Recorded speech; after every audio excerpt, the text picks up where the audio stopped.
Bonjour à toutes et à tous, bienvenue dans King Energy, on ne compte plus les épisodes. Bonjour Fernand, j'espère que ça va bien. Je vais bien, je me porte bien. Bah, formidable. Là, il y a pas mal d'actu avec, enfin, la première quand même, c'est que selon nos sources, hein, on ne sait pas, ce n'est pas encore officialisé, peut-être, peut-être, que un franco-daguestanais va ouvrir le bal en premier main event de l'année 2023. Quelles sont vos sources? Des sources que je préfère garder secrètes, mais en tout cas, ça a été confirmé par d'autres médias confirmé auprès d'autres sources, dont MMA Fighting Mhm. et ESPN MMA. Donc, selon toute vraisemblance, le camp de Kelvin Gastelum, puisque Kelvin Gastelum devrait affronter Nassourdine Imavov. Il était temps. Ok, j'ai l'impression que c'est correct, puisque j'ai que voir ça sur ta apologie. Ah bah voilà, bah parfait. Si c'était le cas, du coup, c'est une bonne chose, c'est une bonne nouvelle. En tout cas, moi, c'est l'un des combats que je souhaitais. Effectivement, on aurait souhaité affronter Kevin quand il était classé huitième. Aujourd'hui, il est classé douzième, je crois, Nassourdine onzième.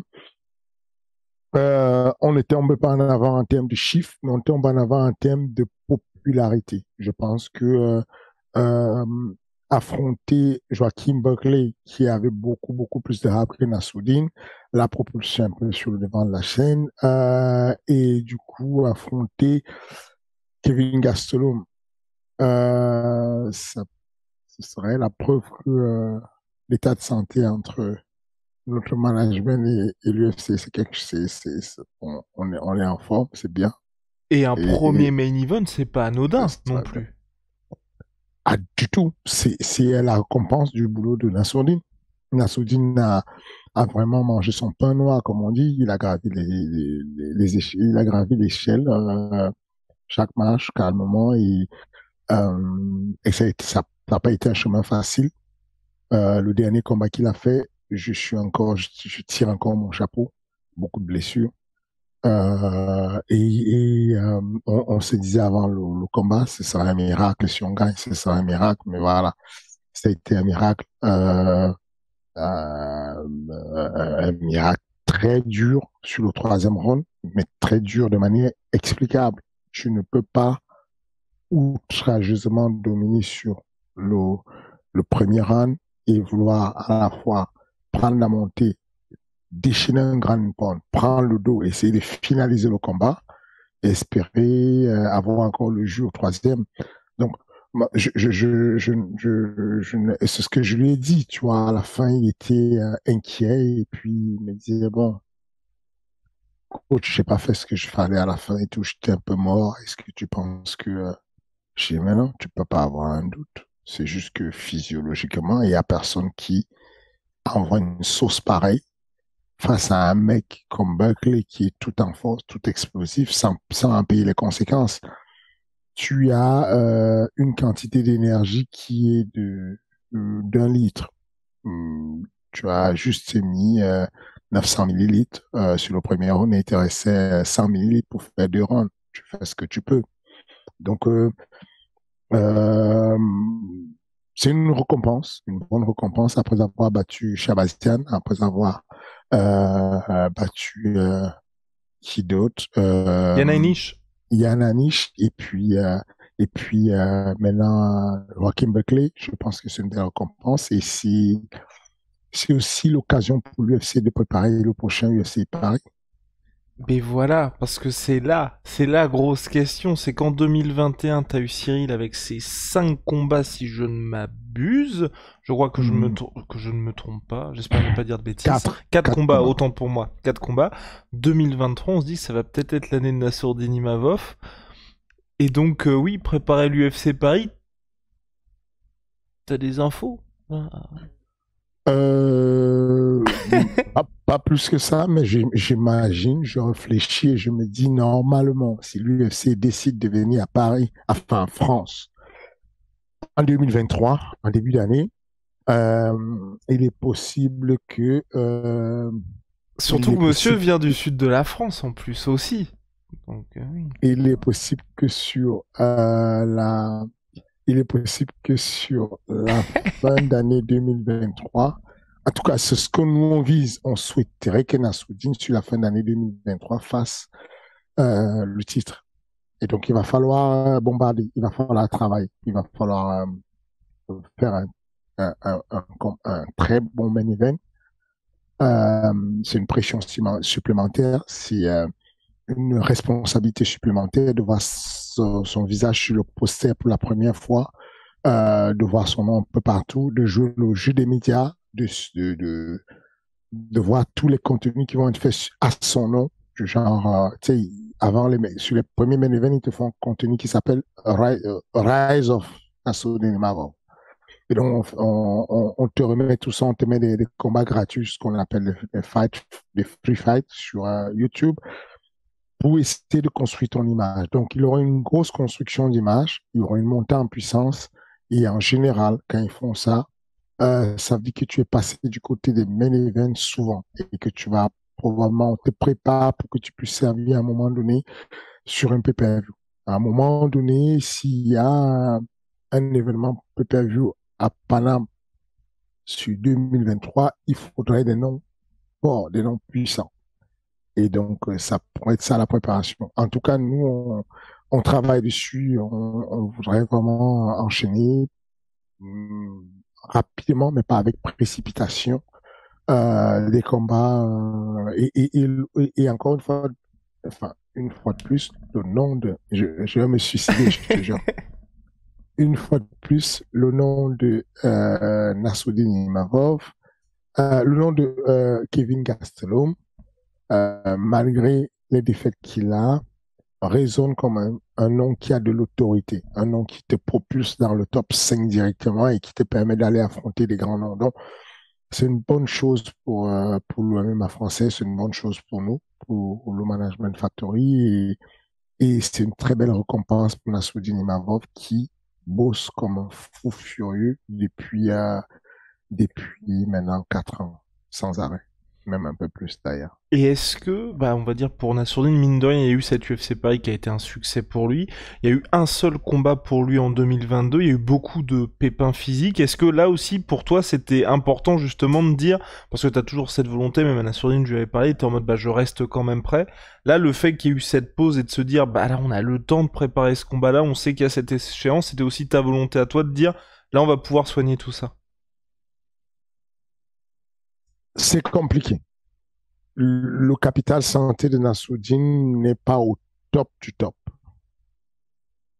On ne peut pas entamer une opération. On peut pas. Là, en gros, on a déjà commencé le camp d'entraînement de manière légère, mais on est déjà dedans.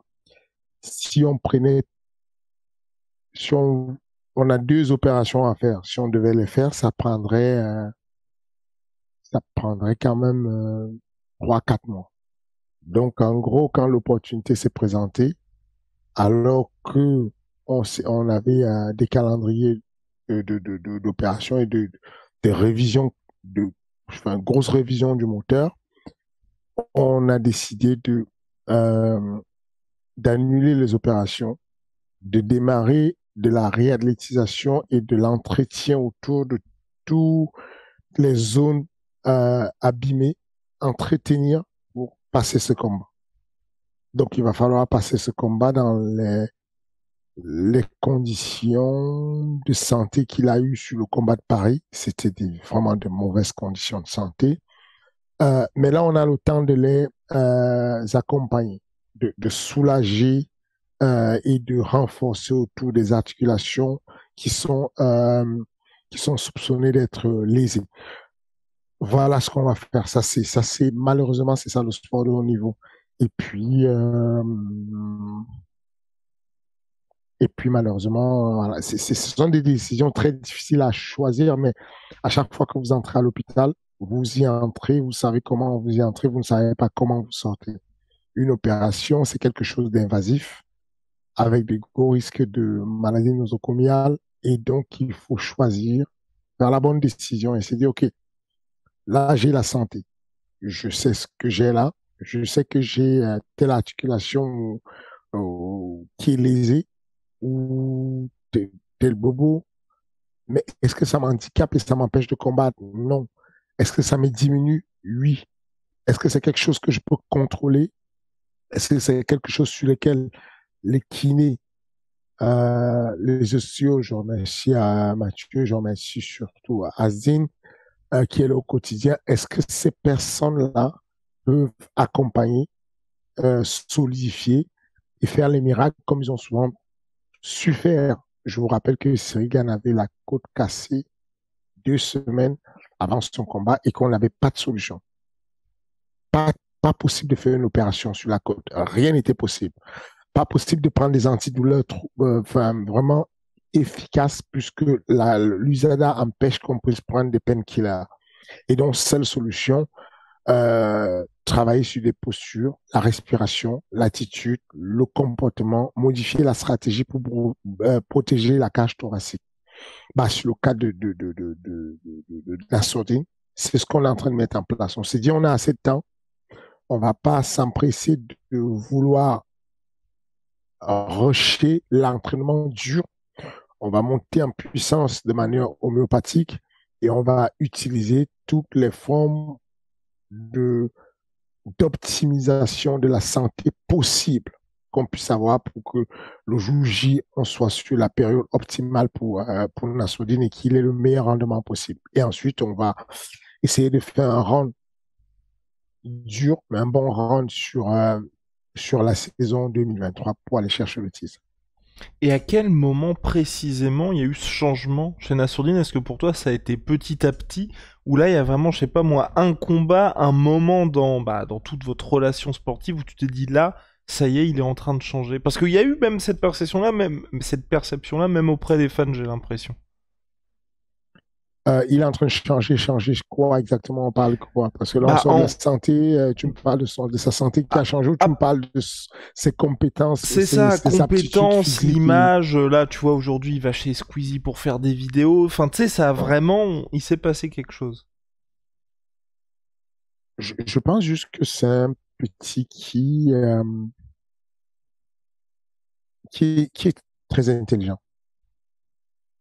C'est qui sépare les bons combattants des combattants normaux ou en fait des bons combattants, des très bons combattants, c'est l'intelligence. C'est le fait de faire des choix et de se poser des questions simples, mais basiques, hein, sur lesquelles pour toi ça va de soi, mais il n'y a pas tout le monde qui se les pose. De dire, OK, bon, concrètement, qu'est-ce que je veux faire?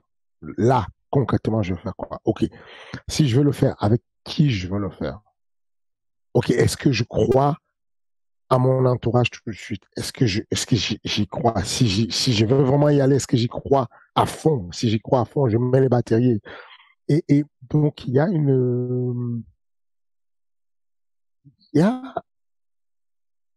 le combat qu'il y a eu après, enfin, ce qui s'est passé après le combat de euh, Phil Oz a changé beaucoup de choses, a changé l'attitude, le comportement, la vision globale, nous a changé, même moi, émotionnellement. Alors, Nassoudine déteste qu'on parle de tous ces trucs-là, des émotions, tout ça. Euh, c'est assez intimiste et tout, mais je sais que après ce combat, il y a eu une grosse connexion. Il y a eu le moment où tu es très déçu. Et, il était sur le bus du retour de Vegas. On rentrait à l'hôtel. Il était extrêmement déçu d'avoir perdu à la décision contre Phil Rose. Il était peiné dans le bus. Et donc, du coup, je me rappelle lui avoir dit un truc. C'était, je pense que tu ne relativises pas.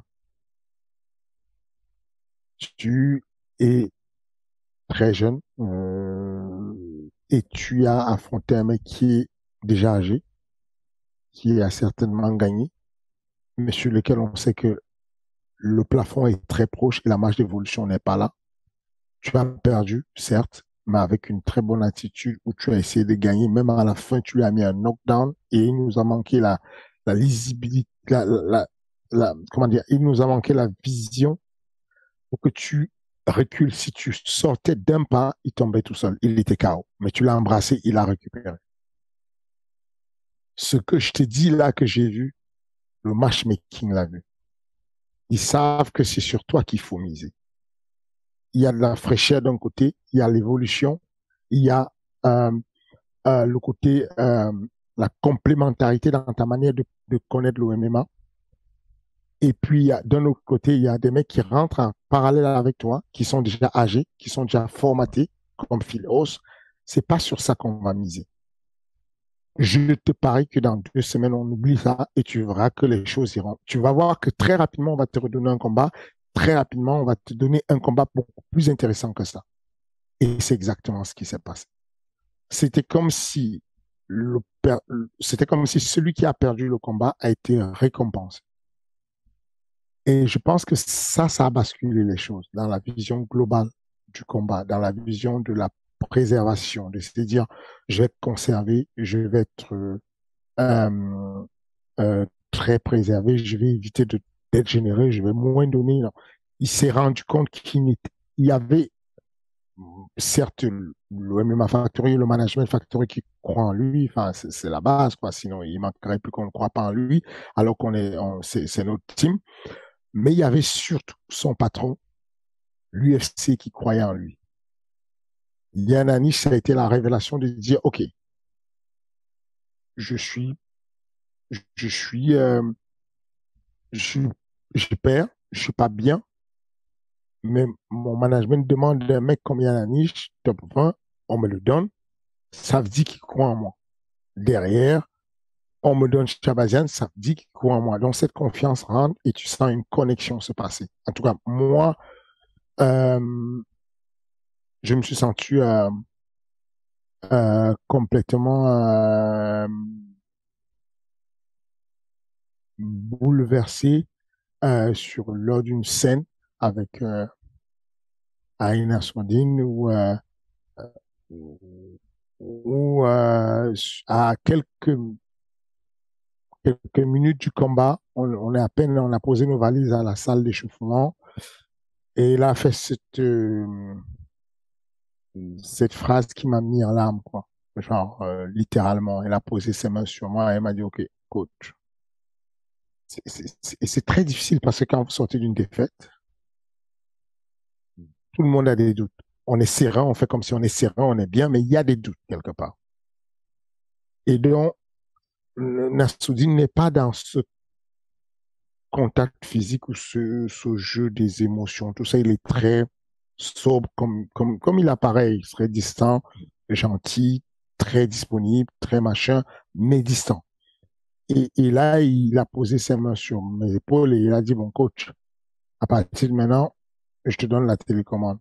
Dis ce que tu veux, il faut juste qu'on gagne le combat. Débrouille-toi, moi je t'écoute. Tu me dis, je te donne la télécommande, fais ce que tu veux.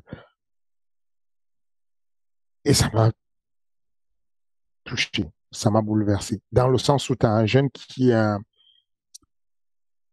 cette froideur de l'Est là, c'est comme un robot et qui est sûr de lui et qui est têtu, il est têtu, il est intelligent, il est sûr de lui et tu le vois te donner cette mission-là, tu vois, te confier les clés de son royaume ou en tout cas les clés de son avenir et dire, OK, symboliquement, ce truc-là, c'est là où ça a basculé dans ma tête complètement. C'est que là où, quand tu sors de là, quand tu as une déclaration comme ça qui dit, OK, je te donne la télécommande, fais-en ce que tu veux.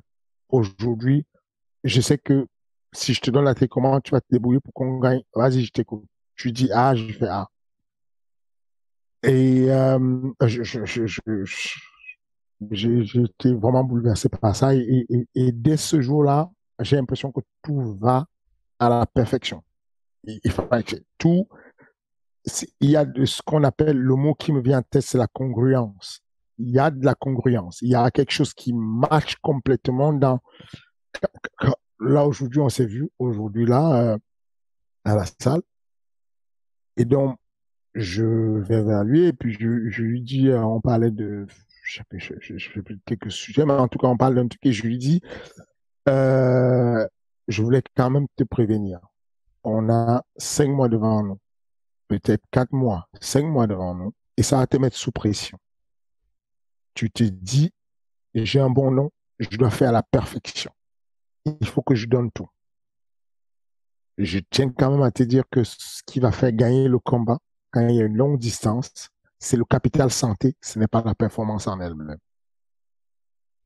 Ne t'inquiète pas, je pense que je tiens la bonne stratégie pour le battre.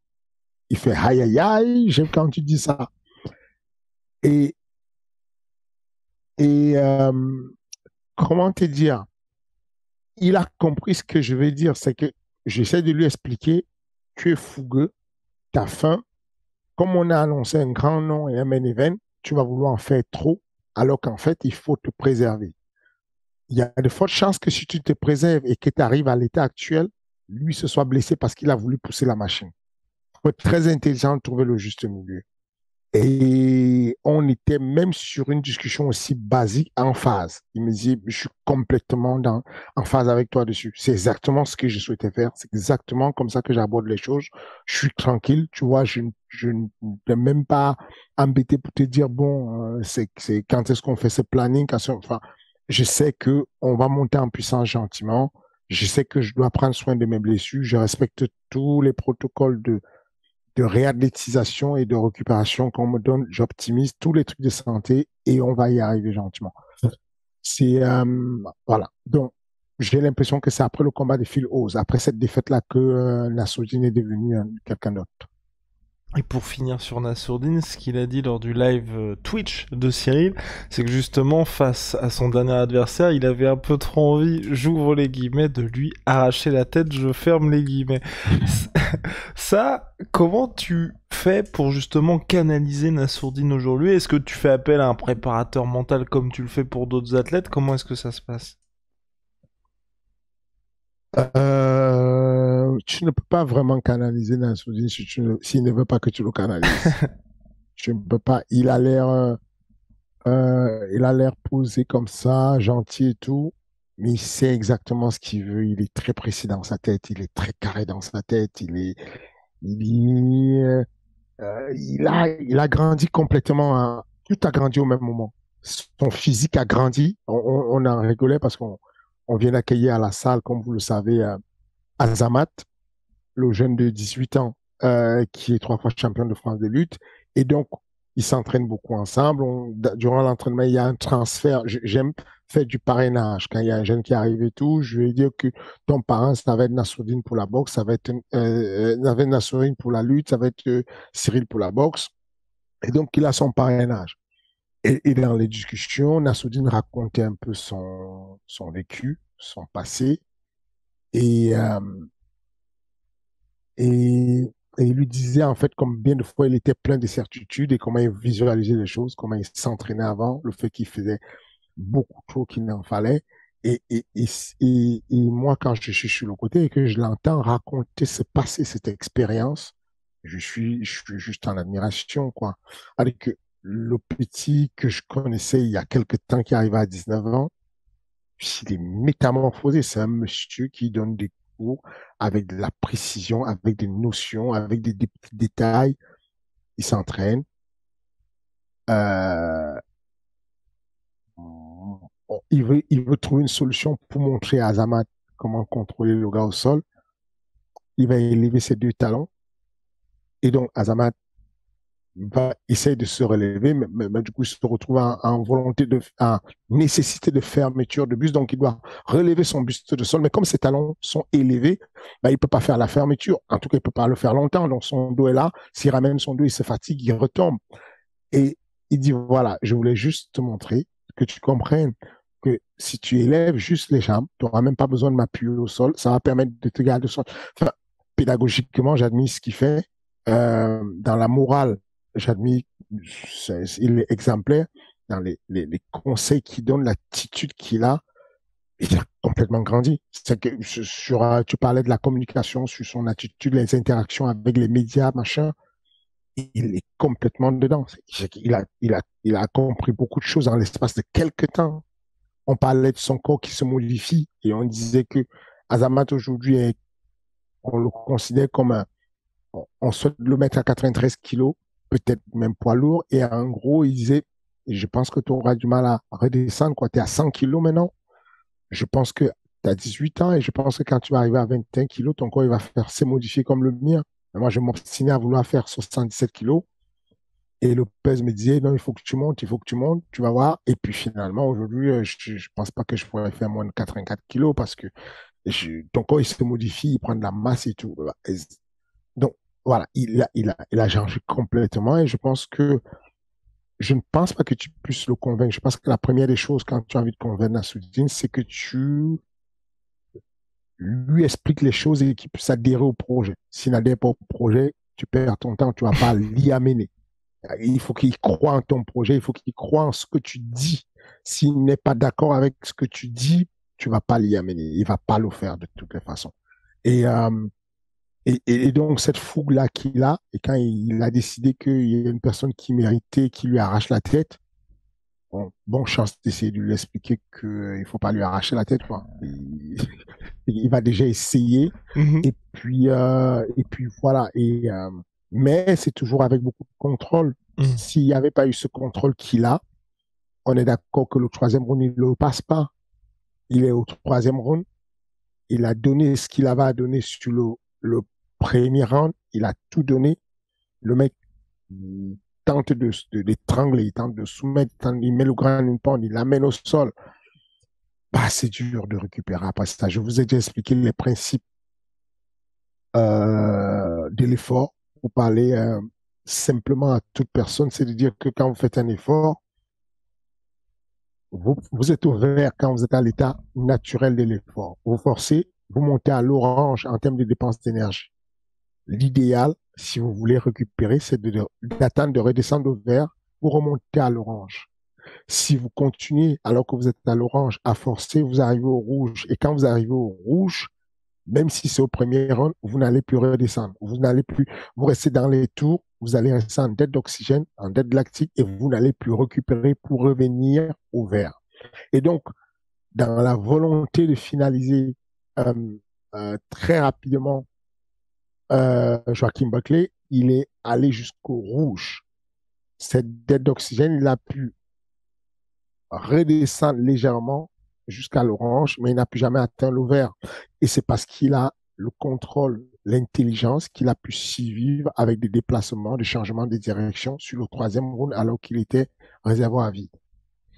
Et voilà, vous savez tout maintenant sur Nassourdine. Premier main event normalement, hein, en janvier prochain, donc face à Kelvin Gastelum, le choc tant attendu. Donc voilà, vivement le mois de janvier prochain. Fernand, on va parler toujours de l'UFC Apex aussi, parce que selon toute vraisemblance, le combat national se passera à l'UFC Apex, et ça a été la folie la semaine passée. Ça a été la folie parce que Mark Zuckerberg a loué l'UFC Apex. Malheureusement, moi, ce que je regrette, hein, sur le papier, ça ne me choque pas, parce que je m'attendais à, tu vois, ce qui est une activation sur le métaverse ou quelque chose en particulier. Visiblement, hein, jusqu'à preuve du contraire, c'était juste lui qui avait décidé de privatiser l'événement. C'est juste ça que je trouve dommage, mais sinon sur le papier, moi ça m'a pas choqué, mais il y a eu beaucoup de réactions de combattants, de supporters qui s'en sont un peu offusqués. Toi en tant que, Fernand Lopez et deux, en tant que patron d'organisation, qu'est-ce que tu penses de ça? Ce que je sais, c'est que, il y a des projets qui font que, comme le grand public ne sait pas tout ce qui se passe, ils pensent que c'était juste une location, une privation. Mais il y a un projet Metaverse qui se prépare entre l'UFC et Mark Zuckerberg. C'est la première des choses. Et puis ça tombait bien parce que c'est l'Apex. L'Apex, mine de rien, il n'y a pas beaucoup de spectateurs. C'est pas comme s'il avait privatisé La T-Mobile Bercy, Arena, quoi. ouais. Ouais, c'est pas comme s'il avait privatisé l'Arena de Paris, quoi. C'est l'Apex. Apex, il y a pas grand monde. Et puis la dernière chose, c'est qu'il est très fan de Mackenzie Dern. Il est très fan du MMA de manière générale. Je sais pas si vous avez déjà vu Mark Zuckerberg combattre, boxer en MMA. Il est impressionnant. Pas impressionnant par rapport à un combattant de MMA, pas impressionnant par rapport à Nasruddin, mais impressionnant par rapport à un chef d'entreprise qui vaut des milliards.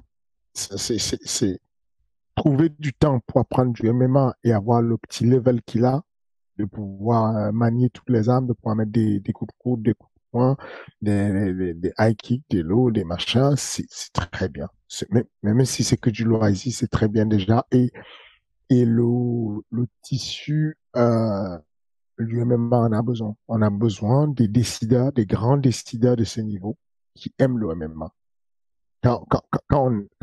Le sport devient définitivement un sport mainstream à partir du moment où il y a ces personnes-là. Aujourd'hui, on a l'ACOM. l'ACOM, c'est le nouveau nom qu'on donne au CSA, le Conseil supérieur de l'audiovisuel qui décide des pastilles qu'on met sur les machins. Aujourd'hui,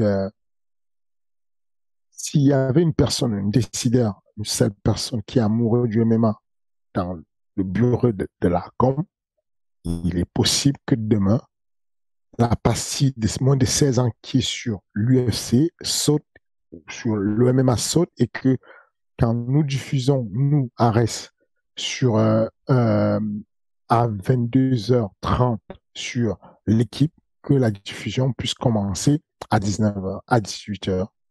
C'est ça l'évolution. C'est parce que à un moment donné, il y a des personnes quelque part, vous voyez les Jeux Olympiques, à un moment donné, vous apprenez que le karaté est sorti, qu'on a entré le taekwondo, que le taekwondo est sorti, qu'on a mis le tennis de table, je dis n'importe quoi. C'est de la cooptation. On a besoin à un moment donné des personnes placées dans toutes les couches sociales pour pouvoir coopter et valider des choses. C'est qu'une décision d'homme. La légalisation du MMA, vous avez une dame avant qui dit que le MMA c'est un jeu de cycle, c'est pas possible. Un monsieur après qui dit que c'est un jeu de cycle, c'est pas possible. Et si vous tombez sur une autre dame euh, qui dit si c'est possible. C'est Madame Laura Flessel. Et puis elle s'en va. Et puis il y a une autre dame qui a le courage de dire si c'est possible. Mais avant, il y a eu 8 hommes d'État, hommes avec un H, qui ont dit non. C'est une affaire de décision. Et donc, avoir Mark Zuckerberg qui est dans cette dimension-là, et qui peut être un décideur qui est amoureux du MMA, c'est une bonne chose pour l'industrie du MMA. Euh, je pense qu'ils savent ce qu'ils font et que si Dana White laisse un individu privatiser ses locaux, il y a un très grand intérêt. Je pense aussi, et je pense qu'on verra ça d'ici quelques mois au fur et à mesure que le métaverse se développera. Après, j'espère juste que ça ne va pas entraver l'expérience, on va dire, live des événements UFC, parce que pour ceux qui l'ont découvert à Paris, et même les autres, hein, dans d'autres contrées, c'est vrai qu'un événement UFC en live, c'est quand même quelque chose, donc j'espère qu'on ne perdra pas ça. Et globalement, donc ça se passait aussi dans la cage, Mackenzie Dern, Fernand, est-ce que un jour elle va atteindre son plein potentiel, cette dame-là? Ou t'y crois plus trop? Pourquoi, comment tu as trouvé le combat? Alors, moi, en fait, moi, ce qui m'embête avec Mackenzie Dern, même si c'est complètement différent, il y avait le Bellator aussi avec Aaron Pico. C'est complètement différent parce que lui, ça a été une blessure. Mais ce que je trouve dommage avec elle, c'est qu'on a quelqu'un qui, sur le papier, tu vois, à chaque fois, j'ai l'impression que l'UFC fait des combats qui sont, on va dire, pour elle, et qu'elle est vraiment, je pense, à chaque fois à une victoire de s'imposer. Et chaque fois, on voit qu'il y a la place, comme ce combat-là. Elle est jamais complètement out du combat, mais il y a ce petit facteur de, on va dire, de succès qui lui manque et qui fait qu'ensuite, bah, va y avoir cette défaite-là. Comme Aaron Pico au cours de sa carrière, où chaque fois qu'il se prend des KO, par exemple, à part le premier où c'était une soumission en 26 secondes, ça fonctionne jusqu'à ce que ça ne fonctionne plus. Et moi, ça m'embête. Je trouve ça dommage pour deux athlètes comme ça. Vas-y. Vous êtes des fans de peu de foi. Alors, vas-y. Sérieux, comment vous pouvez descendre du train de Mackenzie? Dis-moi sur le monde du MMA actuel qui a son niveau de sol, Ah non, personne. hommes et femmes confondus. Hommes et femmes confondus. Oui. Je mettrais Charles Oliveira devant. Sur quel combat tu as vu Charles Oliveira faire ce niveau de transition? Il n'y a pas... Ah, alors voilà. Il n'y a pas ce niveau-là chez Charles Oliveira, mais chez Charles Oliveira, il y a l'agressivité qu'il n'y a pas, je trouve, à mon sens, chez Mackenzie Dern. Oh my goodness. Oui, monsieur. Oui, monsieur. C'est-à-dire que ne confonds pas l'agressivité de Charles Oliveira en percussion debout. Ah non, non, non, je veux dire, ensuite au sol, dans la recherche constante Je de n'ai des... jamais vu, je n'ai jamais vu ça. Alors, peut-être parce que Charles Oliveira trouve rapidement la porte et que Mackenzie n'a pas trouvé la porte. Hmm. Mais en termes de recherche, si la résilience avait un nom, la définition de la Ce résilience, serait Mackenzie c'est de Dern. dire, ce serait Mackenzie. Si la résilience avait un nom, on définit la résilience comme étant la capacité psychologique à pouvoir ressurgir d'un choc émotionnel et de recommencer la même action jusqu'à ce que on y arrive, de recommencer, de recommencer. La capacité de s'adapter malgré les échecs, malgré le changement qu'il y a. Mackenzie Dern, j'ai jamais vu ça, j'ai jamais vu. Enfin, moi, le combat, je suis consterné par les gens qui trouvent. Enfin, te dire la vérité, je l'ai envoyé à 3 élèves de ma salle. Je vais pas dire leur nom parce qu'on pourrait soupçonner pourquoi j'envoie ça et comprendre qui ils sont alors on pourrait les tuer dans l'œuf alors qu'ils ne sont pas encore sortis. Enfin, pour des personnes qui sont fortes au sol et qui galèrent à faire tomber, parce que ça, c'est quelque chose que quasiment tous les experts du sol Mhm. ont, et je ne comprends pas ces gens-là qui vont souvent commenter en disant c'est dommage qu'elle n'apprenne pas le sol, la lutte. Si elle savait lutter, elle tuerait tout le monde. C'est bon. Il y a toujours ces gens-là qui viennent te dire, ah, c'est dommage. Si Serigan pouvait avoir la lutte de Curtis, il serait un tueur. Et ce serait facile. Enfin, ce serait trop Oui. facile. C'est bon, calmez-vous. En général, la nature fait que quand tu as des habilités à pouvoir faire quelque chose où il y a beaucoup de volume, bah, la nature te retire la force ou la puissance. Quand tu as la capacité à pouvoir être très technique, la nature te retire le contrôle et l'isométrie et la force statique. Quand tu as la capacité, c'est tout. La nature, elle est souvent faite comme ça. Des fois, on a des modèles qui sont un peu complets, mais c'est rare d'avoir toutes les qualités physiques au même moment. Mais en tout cas, ce qu'il s'agit des chasseurs de tête poilée au sol, le meilleur qu'on ait connu dans l'histoire, c'était Damien Maya. De mémoire, je n'ai pas connu Damien Maya être capable d'avoir une telle résilience. Damien Maya combattait et dès la deuxième minute, tu te disais, il n'y a plus de solution. Il ne peut plus gagner. Quand il a tenté d'amener Gilbert Burns au sol et qu'il échoue et qu'il se roule, tu comprends, c'est mort, échec et mal, il n'a pas de solution, il n'a pas de puissance, il n'a pas de force, il ne va pas l'amener au sol. Mackenzie Dern, mais c'est pas possible. 3 fois elle tente une amenée au sol, c'est compliqué. Elle retente une amenée au sol avec ce qu'on appelle en judo le kumikata, donc j'ai un contrôle. Le contrôle, quand tu n'as pas de tissu, veut dire que tu as soit le bras sous l'aisselle, soit un contrôle de ta main qui tient le poignet fort, soit tu as avec un dos de l'autre côté. Et à ce moment, on dit que tu as un contrôle. Elle n'avait même pas ça. Elle a glissé, elle n'avait que les poignets de la fille. Elle a fait un tour de hanche en tête. Elle, elle a continué le tour de hanche jusqu'en ayant une saisie des bras, pas un contrôle de corps, une saisie des bras. Elle a finalisé son amenée au sol. Est-ce que tu imagines la force qu'il faut mettre pour faire ça, la résilience qu'il faut pour mettre ça? Elle arrive au sol. Elle est dans ce qu'on appelle la croix lagarde. C'est quelque chose qu'elle a inventé, c'est son nom à elle, croix lagarde, très compliqué.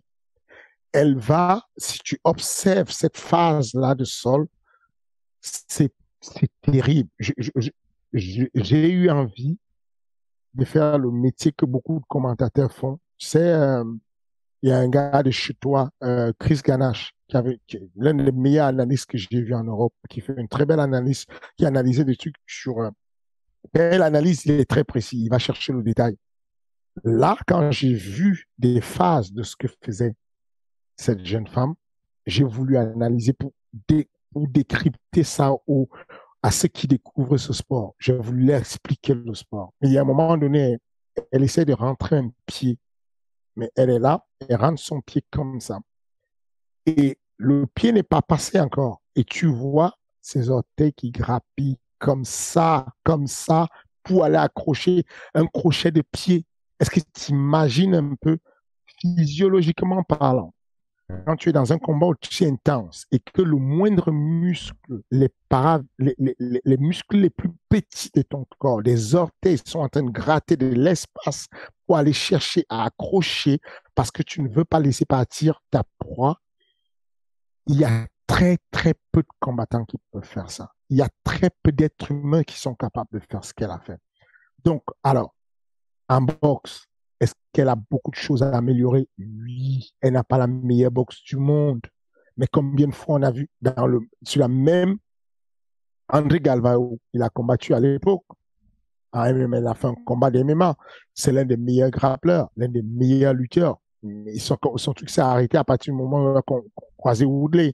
Ça Mais s'est c'est arrêté plus au net. regard des attentes, en fait. Moi, c'est plus dans ce sens-là. Et encore une fois, euh, si tu attends quelque chose, c'est d'avoir un combat où il y a de l'entertainment. Il n'y a pas mieux comme entertainment d'avoir deux personnes qui sont diamétralement opposées. Une qui ne veut rien avoir avec le sol et une autre qui veut rien que faire du sol. C'est le max de l'entertainment à la base des bases. Tu as une fille qui aurait pu abandonner au premier round. Elle a tout fait pour le poste de, je vais te lire le poste de Ben Askren. Il dit, Et là, il dit, c'est pas toujours joli, mais Dern est persistante. Et il termine par, oui, Dern l'a torturé au deuxième round. voilà. Ce round a été donné à Dan 19. Moi, ce round, je lui mettais 18. Et il faut vraiment que les juges commencent à comprendre que il faut qu'ils mettent chez les filles des notes de 18 parce que s'ils attendent toujours d'avoir les trois critères qui sont la dominance, la durée et les dommages, c'est très compliqué. Voilà les trois critères pour donner un round 18. Il faut que tu fais des gros dommages. Il faut que les gros dommages aient duré un certain temps. Et il faut qu'il y ait de la dominance totale sur le round. Mackenzie, sur le round 2 et le round 5, il y a une jeune fille qui s'appelle Ariane Lis qui a tweeté en disant que le deuxième round était une leçon de grappling.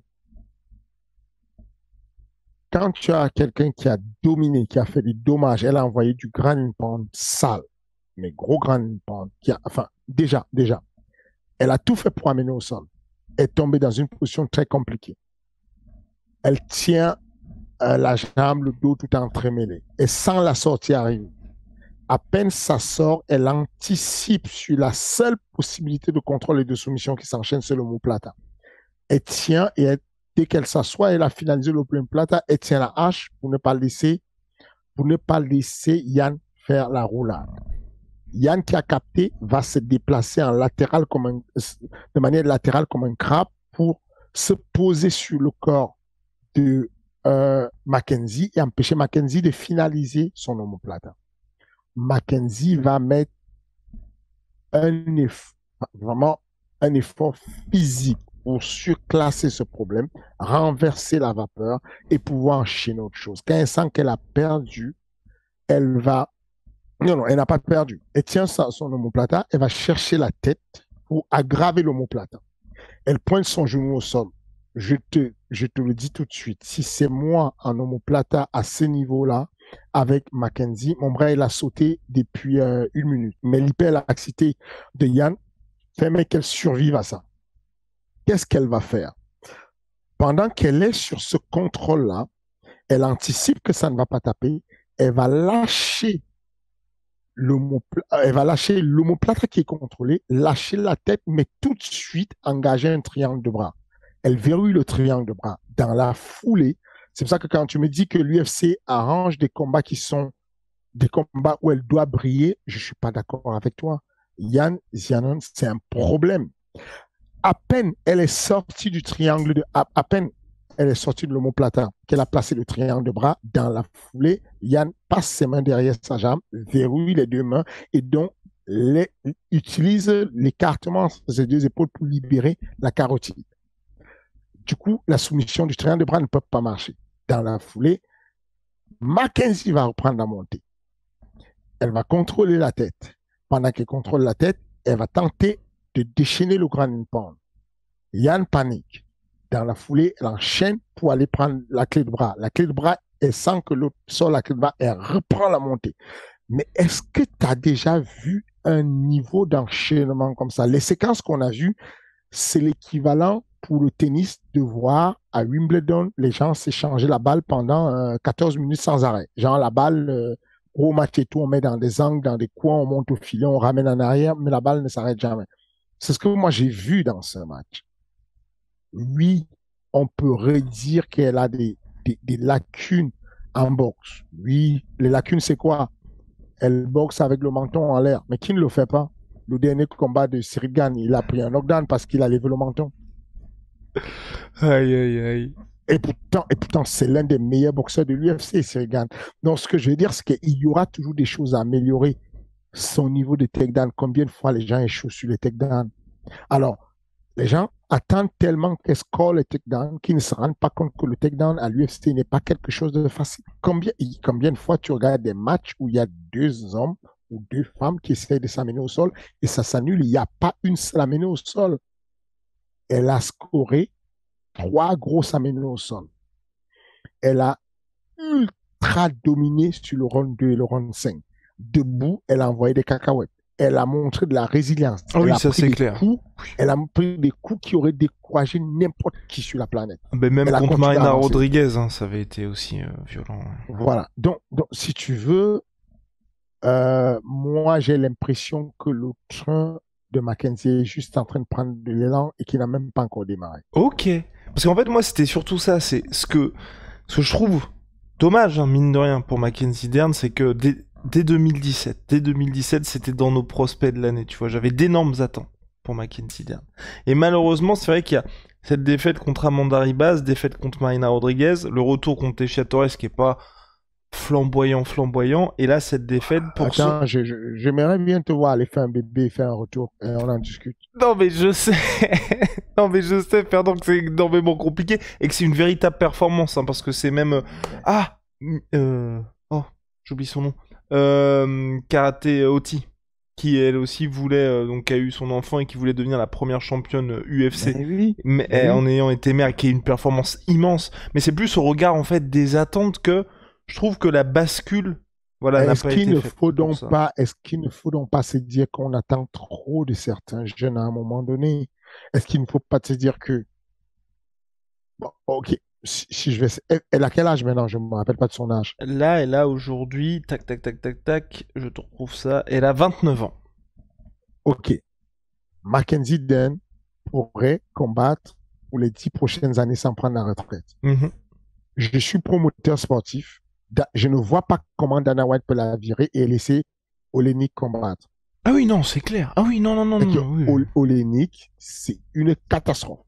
Avec, enfin, le combat avec Il y a Latifi, oui. Latifi, c'était un sketch. C'est pas possible. C'est pas possible. Ce papa-là, il doit arrêter. C'est pas possible. Donc, ce que je vois sur Mackenzie, c'est dire que tu me parles d'agressivité. Je n'ai jamais vu, enfin, j'ai rarement vu, je vais arrêter avec le jamais, c'est trop du superlatif, c'est abusé. J'ai rarement vu quelqu'un essayer de finaliser un combat avec autant d'intensité. J'ai rarement vu ça de ma vie. Et quand tu as ça, je ne vois pas comment elle pourrait être remerciée. Je pense que Mackenzie Dern, avec sa performance qu'elle a donnée là, elle peut être sûre qu'elle prend la retraite quand elle veut. Elle ne sera pas virée de l'UFC. Il n'y a pas moyen qu'elle soit virée de l'UFC. Tu ne peux pas donner autant de volonté à vouloir finaliser un combat et on te dit que tu n'as pas bossé. Non, il y avait tout. Il y a eu tout. Il y a le Grand Open, il y a eu tout, il y a tout. Bien sûr que. Et ce qui me fait mal, c'est que les deux ont beaucoup bossé. Moi, j'ai suivi le camp d'entraînement des deux. Yann, la chinoise et tout. chez les Alpha Male, la team Alpha Male, et puis d'un autre côté, Mackenzie Dern. Ça me fait, enfin, j'ai compris ses émotions et ses pleurs de dire, j'ai tellement donné de cette préparation, j'ai tellement progressé, je le sais que j'ai progressé, et je suis déçu d'en avoir pas eu le succès qu'il fallait pour pouvoir montrer combien de fois j'ai progressé. Et je l'ai, comment dire, je suis complètement en empathie avec elle. Je sais exactement ce dont elle veut parler. Et non, moi, en tout cas, je n'ai pas vu le temps passer. Ce combat-là, je n'ai, je peux le regarder 10 fois. Je n'ai pas vu le temps passer. Je te dis encore que à- personnellement, je l'ai envoyé à 3 élèves de ma salle pour leur expliquer quelle est la stratégie que j'attends d'eux au vu de leur niveau de sol. Hmm. Il y a très peu de personnes qui ont la capacité de connecter aussi rapidement au sol. Si tu es l'une de ces personnes, si tu regardes ce podcast et que tu as un niveau de sol très, très bon et fluide, alors je t'explique, cherche plus ailleurs. Regarde Mackenzie combattre, fais comme elle, tu deviens un champion. Regarde juste comment elle fait. Même quand elle n'a pas d'amener au sol, comment elle tire dans la garde, suis juste ce qu'elle fait. Le grip qu'elle a au sol. Les gens qui tirent dans la garde, qu'est-ce qui se passe quand on est au courant qu'ils vont tirer dans la garde? Bah, ils tombent et on s'extire. Ça glisse. Mais elle a des grips, un accrochage. Bah, il faudrait vraiment des heures et des heures pour pouvoir analyser en détail ce que Mackenzie a pu faire ce soir. En fait, ce que je voulais dire, voilà, c'est peut-être ça. C'est peut-être que je me suis mal exprimé parce que je disais ça par rapport à son post-fight show, parce que je me disais quand même. C'est ce facteur de succès qui fait que, bah, elle, malheureusement, elle est dans une spirale où, et bah là, et c'est pour ça que moi je suis un petit peu déçu, mine de rien, c'est qu'il y a certes cette résilience, mais à la fin des fins, il y a cette défaite par décision majoritaire, tu vois. Est-ce que toi, c'est quelque chose que justement tu vas exclure ou justement, et c'est pour ça, et en gros, c'était quand j'avais vu cette interview-là où justement elle disait, mon objectif c'était de finir au sol et je dois finaliser. J'ai le meilleur jiu-jitsu, je le pense, chez les femmes, et j'avais beaucoup d'opportunités pour finaliser le combat. Elle a tout à fait raison, son analyse, elle est précise. Mais encore une fois, ce que je sais, c'est que elle n'a, enfin, son adversaire n'est pas aussi fort qu'elle au sol, Mhm, n'est même pas le complètement, meilleur sol qu'elle a eu. c'est clair. Mais son adversaire est une toffe, comme on dit. Elle est Mhm. vraiment très, très dure au mal. Et donc, enfin, elle a fait le combat parfait. La Chinoise a fait le combat parfait. Pour gagner, il fallait qu'elle fasse un combat parfait. Elle a fait le combat parfait. Et tu ne peux pas lui en vouloir. Moi, ce que je veux dire, c'est que, est-ce qu'aujourd'hui, moi, je l'ai connu avec Cyril. Est-ce, est-ce- est-ce que Cyril n'avait pas envie de terminer le combat? Je le sais, en fait. Je parlais avec lui. Je sais ce qu'on allait faire. On va pour terminer le combat. On a envie de terminer le combat. J'ai vu que Mackenzie Dern voulait terminer son combat. Elle a tout mis pour terminer son combat. Enfin, regardez le combat une deuxième fois. Elle a tout donné pour terminer son Mais je combat. suis d'accord avec toi, mais c'est plus dans le sens là, tu vois par exemple Cyril, les gens qui font oui Cyril n'est pas la performance valide la méthode. C'est Mhm. quelqu'un qui est juste en face de moi qui m'a dit ça. Ou à la fin des fins, tu vois Cyril quand les gens ils sont en mode bah il a pas finalisé, mais il est toujours invaincu à ce moment-là. Là mine de rien Mackenzie Dern, mine de rien, elle est à 2-2 sur ses 4 derniers combats. Elle a affronté des clientes, hein. Attention. C'est vrai, c'est vrai. Moi, je prédis vraiment un brillant avenir Ok. à cette Chinoise, hein. J'ai Ah l'impression oui, oui. que Bah même Marina Yann, Rodriguez. voilà, enfin, ne parlons même pas d'elle, quoi. C'est un vrai, enfin, vraiment, je pense qu'on ne se comprend pas. Elle a affronté des clientes. Il y a très peu. Il y a Raquel Pennington. Mhm.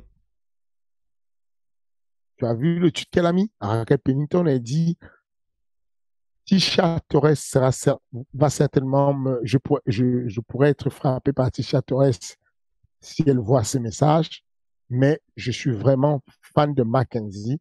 Elle a encore amélioré son sol. L'unicité de, des combattants du MMA savent que le meilleur sol qu'on ait jamais eu et qui s'applique réellement, c'est Mackenzie Dern. C'était un niveau de transition d'une autre planète pour ce qu'on voyait. Encore une fois, il y a encore quelques temps, on n'avait pas ce niveau de sol. Son niveau de sol, il est un autre niveau. La recherche, il y a tout dans son sol. Donc, aujourd'hui, on n'a pas le succès. Moi, je trouve que Cyril n'a pas encore le succès qu'il mérite. Cyril a de la réussite parce qu'il est bon, parce qu'il s'entraîne, parce qu'il avance. Mais le succès, ce truc-là qui fait que quand tu envoies ton coup de coude retourner, ça tombe pile poil sur la pointe du menton du gars qui avançait. Tu vois, cette période-là où tu as des ondes positives là et tout, où il y a tout le monde qui, tu sais, tu as Francis Ngannou qui arrive et tout, boum, il connecte, ça tombe, il connecte, ça tombe. Et puis tu le vois tourner contre Stipe, il connecte sur le premier combat de Stipe, il connecte 38 fois, ça ne tombe pas. Et puis il arrive vis-à-vis de, face à Derrick Lewis, il connecte, ça ne tombe pas. Et puis là, enfin, il y a un moment donné où le succès t'abandonne. Il y a un moment donné où le succès est présent. Je pense que Mackenzie Dern n'a pas encore connu sa période successful. Je pense qu'il y aura un moment donné, si elle continue à s'entraîner, si elle maintient cette résilience, elle a dit qu'elle allait se reposer quelques jours au Brésil avec son gosse et qu'elle reviendra. Je pense que si elle continue, elle va finir par tomber sur le petit détail qui fait qu'elle sera successful pour longtemps. Mais en tout cas, elle a des compétences en termes de sol inégalé Ah, chez mais les ça, c'est femmes, clair. c'est sûr. Ensuite, elle a une une résilience inégalée en termes de recherche, malgré les coups qu'elle prend, à aller chercher à mener le combat dans son domaine et à finaliser. Je ne comprends pas comment elle pourrait ne pas avoir du succès. Il y a des choses à ajuster, il y a des choses à améliorer, mais Comme je ne quoi, par vois pas exemple, comment. toi, voilà, qu'est-ce que tu changeras en particulier pour lui permettre justement de débloquer ça? Euh, des méthodes de faire tomber. En gros, comment provoquer. Enfin, quand elle est sur le dos, c'est l'une des rares personnes qui, quelle que soit la forme de corps sur laquelle elle tombe, si tu tombes avec elle, tu es en danger. Si vous vous embrassez à un moment donné, c'est toi qui l'as fait tomber, tu es mort. Elle tombe sur toi, tu es mort. Quel que soit votre contact à l'horizontale, tu te fais soumettre en général. OK. Partant de ce combat, de constat, si on multiplie les actions de contact et des tirades dans la garde, on élimine le problème de la lutte. Moi, je suis pas un gars qui a, je n'ai pas une vision de l'enseignement de la lutte qui est unique en se disant, la lutte veut dire, j'arrive, je t'attrape, je te fais tomber. Moi, je pense que la lutte, c'est aussi se dire, j'arrive, je t'attrape, j'essaie de te faire tomber, tu ne tombes pas, je te tire dans la garde et j'enchaîne. Je pense que c'est ce qu'elle réussit. Elle réussit en tout cas mieux de tirer dans la garde que de faire tomber. On devrait trouver une solution avec elle pour lui amener une boxe qui permet d'accrocher, de tirer dans la garde et de la garde de commencer à déchaîner l'enfer sur les adversaires. Comme un peu quand je parle du cas de Cyril ou même de Nassondine, moi, mon objectif n'est pas d'en faire des grands lutteurs qui vont défendre la lutte. Je pense que leur point fort devrait rester d'être intouchable pour éliminer les risques de lutte. Aujourd'hui, on me donne un combat contre Curtis Blade contre Cyril Gann. Je ne vais pas aller foutre Cyril dans un camp absolument où il n'y a que de la lutte pour le faire lutter longtemps et prendre le risque d'oublier la boxe au point de se prendre un KO par Curtis Blade, ce qui serait une possibilité. Je vais revenir sur les bases de Cyril Gann, ce qu'on lui a appris quand il est arrivé au MMA Factory. Il sortait d'une Muay Thai. Il avait cette attitude pied à plat de Muay Thai pour frapper fort. On lui a rajouté ce truc-là d'être sur la pointe des pieds, de se déplacer. On a fait des exercices et des ateliers dessus sur son foudoir. À partir de là, ça lui a permis d'avoir un raccourci dans sa carrière, de se dire, tant que je suis intouchable en lutte, alors je peux battre n'importe qui, on peut me mettre n'importe qui et je vais arriver à la ceinture de l'UFC. Ça a marché correctement, on y est arrivé. Aujourd'hui, certes, on améliore sa lutte tous les jours, mais pas au point d'aller le défier. C'est là, c'est ce que je rappelle sur le combat de Conor McGregor contre Habib. Conor McGregor arrive, Habib shoot, il défend de manière majestueuse la première amenée au sol. Mais combien de fois il va défendre ça? Parce que quand il est en amené au sol, quand il défend l'amené au sol, Khabib, c'est un requin qui est en train de nager dans l'océan tranquillement. Et lui, il est en mode survie. Après la deuxième amenée au sol, il est dépouillé, il n'a plus de force de lutter. Khabib peut lutter. Bah, c'est la même chose. Je n'ai pas envie d'aller apprendre à Cyril à défendre la lutte contre Curtis Blade. J'ai envie de lui apprendre à éviter la lutte contre Curtis Blade. Je n'ai pas envie d'apprendre à Mackenzie Dern de devenir la plus grande lutteuse. En gros, je vais le faire, mais sur ce qu'on appelle la période de développement. J'ai une périodisation de 4 ans sur un camp d'entraînement. J'ai la période de développement qui va durer, dans le cas de Nassoudine pour son prochain combat dans 5 mois. La période de développement, elle va durer 3 mois sur lesquels je peux vous faire évoluer les qualités physiques et les qualités techniques.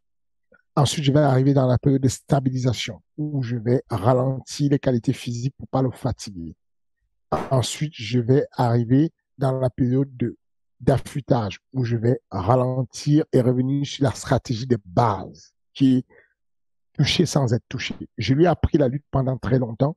Je vais lui apprendre à éviter la lutte. Et comme ça, lutter pour défendre la lutte sera le plan B. Le plan A, c'est éviter la lutte. Dans le cas de Mackenzie, je voudrais lui apprendre à lutter très dur, la vraie lutte, pendant la période de développement.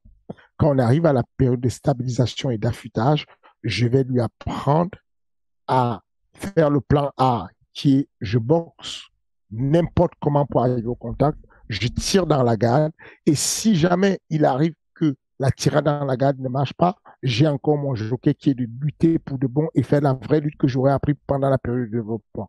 Voilà ce que je mettrai en place pour Mackenzie.